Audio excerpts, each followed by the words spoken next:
శ్రీగురుభ్యో నమః. శ్రీ మహాగణాధిపతే నమః. శ్రీ మహాసరస్వత్యై నమః. హరి ఓం. శ్రీమాత్రే నమః. ప్రేక్షకులందరికీ శ్రావణ మాసంలో గురు శుక్రుల యొక్క కలయిక చాలా అదృష్టయోగాన్ని ఇస్తుంది.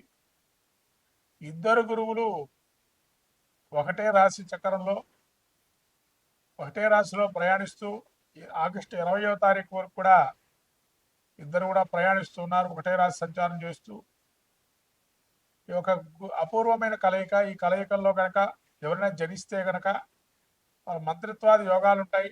శుభస్థానాలు కనుక జనించినట్లయితే, శుభస్థానంలో ఉన్నప్పుడు జనిస్తే, కొంత అశుభ స్థానాలు జనిస్తే కనుక వారి వల్ల కొంత అనారోగ్యాలు వచ్చే అవకాశము, తద్వారా ఇబ్బందులు కలిగే అవకాశం ఉంటుంది. కాబట్టి గురు శుక్రుల కలయిక అపూర్వమైనటువంటిది. రెండు గురువులు శుభులిద్దరు కలిసి ప్రయాణం చేస్తూ శుభయోగాన్ని ఇస్తూ ఉన్నారు అందరికీ కూడా. శుక్రుడు యొక్క మిత్రక్షేత్రము గురువుకి శత్రుక్షేత్రమైనా కూడా యోగాన్ని ఇస్తూ ప్రతినిత్యం కూడా ఆ శుక్రుడు యొక్క అనుగ్రహం పరిపూర్ణంగా తదుపరి రాశిలో కూడా సంచారం చేస్తూ శుక్రబుధుల కలయిక దాదాపు శుక్రబుధులు కూడా కొన్ని రోజులు ప్రయాణిస్తూ బుధుడు ఒక్కసారిగా మళ్ళీ కూడా సింహరాశి గతుడై శుక్రుడు మాత్రం కర్కాటక రాశిలో గతుడై ఉంటున్నాడు. గురు శుక్రుడు అంటే గురువు వచ్చేసి యొక్క మనకు ఆధ్యాత్మిక చింతన భావన దాని గురించి తెలియజేసాడు. జ్ఞానాన్ని, తర్వాత తెలివితేటల్ని, విద్యాభివృద్ధిని, ఉన్నత ఉద్యోగాభివృద్ధిని, సంతానకారకుడు, ఇవన్నీ కూడా గురువు ఇస్తున్నాడు. శుక్రుడు సంతానోత్పత్తికి ప్రధాన కారకుడు. తర్వాత శుక్రుడు వైవాహిక జీవితం, దాంపత్యం అనుకూలము, సుఖ విలాసవంత జీవితము, సౌఖ్యాదులు, ఉన్నతమైన పదవి అధిరోహణ, ఇవన్నీ కూడా శుక్రుడు ఇచ్చేటువంటి వాడు. వ్యాధులకు వచ్చేటప్పటికి గురువు లివర్కి సంబంధించిన వ్యాధులు ఇస్తాడు. శుక్రుడు కిడ్నీ తదితరమైనటువంటి చలనాంగాలకు సంబంధించిన వ్యాధులు ఇచ్చేటువంటి వారు. ఇటువంటి గురు శుక్రుడు యొక్క కలయిక అమోఘమైంది, అదృష్ట యోగాన్ని ఇచ్చేటువంటిది. కాబట్టి గురు శుక్రుడు యొక్క కలయిక ఏదైతే ఉందో ద్వాదశ రాశులకు ఏ విధంగా ఉండబోతుంది, ఈ 20 రోజుల్లో ద్వాదశ రాశుల వరకు పరిస్థితి చూస్తే గురు శుక్రులు ఏ విధంగా వీళ్ళ ఫలితాన్ని ఇస్తున్నారనే విషయం తెలుసుకుందాము. ధనుస్సు రాశి వారికి గురు శుక్రుల కలయిక ఏ విధంగా ఉండబోతుందో చెప్పుకుందాము. గురుడు యోగాన్ని ఇస్తున్నాడు. ధనుస్సు రాశి వారికి రాజదర్శనం, ఆరోగ్యం, గంభీరం, గాత్ర భోజనం, అభిష్టంకాలు సిద్ధించ. నమస్తే సప్తమస్తే గురు. ముఖ్యంగా రాజకీయ నాయకుడు అంటే సప్తమ స్థానంలో గురువు సంచారం చేసే సమయంలో యోగాన్ని ఇస్తాడు. ఎందుకంటే ఎదుటి మనిషి తన గౌరవాన్ని పొందడానికి ఎక్కువగా యోచనిస్తుంది. కాబట్టి రాజకీయ వ్యవహారాలు జయాన్ని ఇస్తాయి. ఎదుటి మనిషితో మాట్లాడేటప్పుడు పని సాఫీగా జరిగిపోయే అవకాశం ఉంటుంది. ఆరోగ్యము కూడా చాలా అద్భుతంగా ఉంటుంది. తేజము, బలము, ఒకసారిగా మన ముఖంలో కూడా తేజస్సు అనేది పెరిగే అవకాశం ఉంటుంది. వజ్రదేహంగా బలం అంటే వజ్రదేహంగా సమానమైనటువంటి ఆరోగ్య సమపాళ్లను తీసుకునే అవకాశం ఉంటుంది. అభీష్ట కార్యసిద్ధి, ఏదో కార్యం తలెచ్చినా కూడా కార్యాలు నెరవేరే అవకాశం ఉంది అని చెప్పి గురువు యోగాన్ని ఇస్తున్నాడు ధనస్సు రాశి వారికి సప్తమ స్థానంలో. మరి శుక్రుడు ఏ విధంగా యోగాన్ని ఇస్తున్నాడయ్యా అంటే తాపకోపం స్థాపీతి సర్వదా క్లేశ జీవనం స్త్రీ జాడ్యం మేహరోగ దిభ్రువో సప్తమేగే. శుక్రుడు ఏడులో ఉంటే తాపము. కొంతమంది ఏదైతే ధనుసు రాశి వారు డివర్స్గా ఉండేటువంటి వారు కావచ్చు, లేకపోతే భార్య మూలకంగా కొంత ఇబ్బంది పడుతూ భర్త మూలకంగా భార్య కానీ ఏదైతే ఉందో కొంత దూరం అనేది ఉండటం జరిగే అవకాశం ఉంటుంది.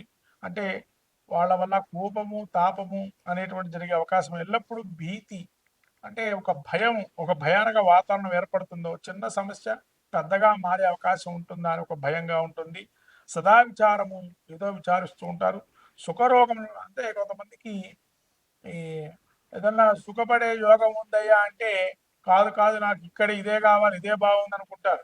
కాబట్టి కొంత అటువంటి ఏదన్నా ఇబ్బందికరమైన వాతావరణం ఏర్పడే అవకాశం. మేహరోగము అంటే అతిగా కొంత భోజనం చేసిన, అతిగా ఒక పదార్థాన్ని తిన్నా తద్వారా మేహరోగం అంతా మధు అంటే షుగర్ వ్యాధి అటాక్ అయ్యే అవకాశాలు ఉంటాయి. జాగ్రత్తగా ఉండండి, అంటే ఆరోగ్యాన్ని జాగ్రత్తగా చూసుకోండి. షుగర్ లాంటివి వచ్చే అవకాశం, అటాక్ అయ్యే అవకాశం ఉన్నాయని చెప్పి సప్తమ స్థానంలో శుక్రుడు సంచారం చేస్తున్నాడు. కానీ మిత్రక్షేత్రం కాబట్టి గురువుడు అక్కడే ఉన్నాడు.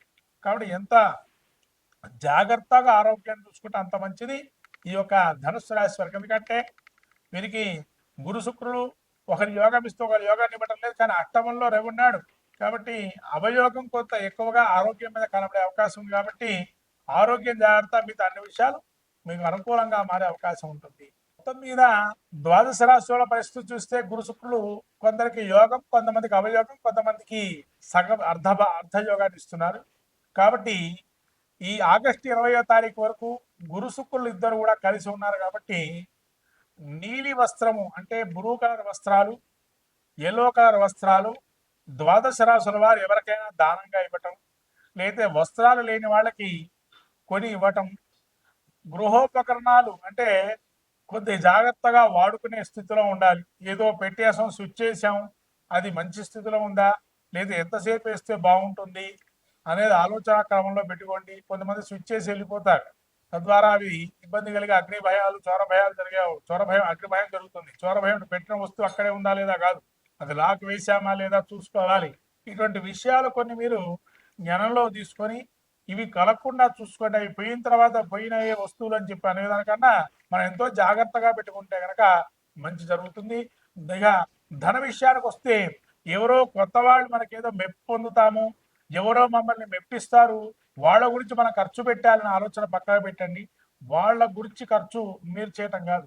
మీరు ఎవరికైతే ఆకలితో రామచంద్రాన్ని బాధపడేటువంటి వారికి కానీ, వస్త్రాలు లేక ఇబ్బంది పడుతూ తిరిగేటువంటి వారికి కానీ, ఏదైనా ఒక దేవాలయానికి లేదా గోవులకు కానీ దానాగా కొంతవరకు ధనధాన్యాలు ఏమైనా ఇచ్చే అవకాశం ఉంటే అటువంటి ప్రయత్నం చేయండి. ఖచ్చితంగా మంచి ఫలితాలు ఉంటాయి. ద్వాదశ రాశుల వారందరూ కూడా గురు శుక్ర యోగాన్ని శుభయోగం చేసుకుని శ్రావణ మాసంలో ముఖ్యంగా అందున 20వ తారీఖు వరకు శ్రావణ మాసం త్రయోదశి తిథి, ఆ రోజు 20వ తారీఖు అంటే గురు పుష్యయోగం కూడా ఉంది. 20వ తారీఖు ఆగస్టు 20 గురు పుష్యయోగం అంటారు. ఈ గురు పుష్యయోగం రోజు ఎవరైతే మనకు లక్ష్మీదేవి స్వరూపంగా ఆరాధన క్రమంలో పెట్టుకుంటారు, గురు పుష్యయోగం బంగారాన్ని కొనొచ్చానంటారు. మహాశివరాత్రి ఆ రోజు 20వ తారీఖు అంతటి మహత్తరమైనటువంటి రోజు. కాబట్టి ఆ రోజున ఈ గురు శుక్రుడు మళ్ళీ వేరే రాశిలో ప్రవేశిస్తున్నాడు శుక్రుడు. ఆ రోజున అందరూ కూడా గురు శుక్రుడికి సంబంధించిన ఆరాధన క్రమం పెట్టుకొని తద్వారా ఆ ప్రతిమ దానం చేయటం కూడా మంచిది. శుక్ర ప్రతిమ, గురు ప్రతిమ తయారు చేసుకొని అవయోగాన్ని మన జాతక చక్రం పరిశీలన చేసుకొని అవయోగంగా ఉంటే గురు శుక్రులు ఇద్దరు యోగాన్ని ఇచ్చేటువంటి వారు గ్రహాల్లో కూడా బలం వీలే. అంటే ఒక శుభకార్యం చేయాలంటే గురు శుక్ర బలాలు బాగా ఉండాలి. పెళ్లి చేసుకోవాలి అంటే శుక్రుడు యోగం చేయాలి. గురువు ఏంటంటే పెళ్లి కావాలన్నా, తర్వాత వివాహంగా మరి మళ్ళీ నూతన గృహ ప్రవేశాలు చేయాలన్నా, ఏదైనా శుభకార్యం మొదలు పెట్టాలన్నా, వ్యాపార ప్రారంభాలు చేయాలన్నా ఈ ఇద్దరు చాలా ముఖ్యమైన వారు. వీళ్ళు మూఢమిలో ఉంటే కనుక రవితో దగ్గరగా ఉంటే డిగ్రీలలో ఆ ముహూర్తాలు ఉండవు. అదే రవి మౌఢ్యమే, శుక్రమౌఢ్యమే, గురు మౌఢ్యం అంటారు. ఇక్కడ ఇటువంటి మహత్తరమైన శుభులు ఇద్దరు కలిశారు. కాబట్టి ఇద్దరు కలిసినటువంటి సమయాన్ని మీరు వృధా చేసుకోకుండా ఇద్దరు శుభయోగాన్ని ఇచ్చే ప్రయత్నం చేయండి. మహాలక్ష్మి అష్టకం చదువుకోండి, గురు చరిత్ర పారాయణం చేయండి, లేదా గురు దేవాలయకి వెళ్ళండి. తద్వారా దాన ధర్మాదులు గోవుకి సంబంధించి ఈ యొక్క దాన ధర్మాలు చేయండి. ఖచ్చితంగా మంచి ఫలితాలు ఉంటాయి. ఈ విధంగా చేసుకుంటే అంతా శుభప్రదంగా ఉంటుంది. వాసరాసన ఏమాత్రం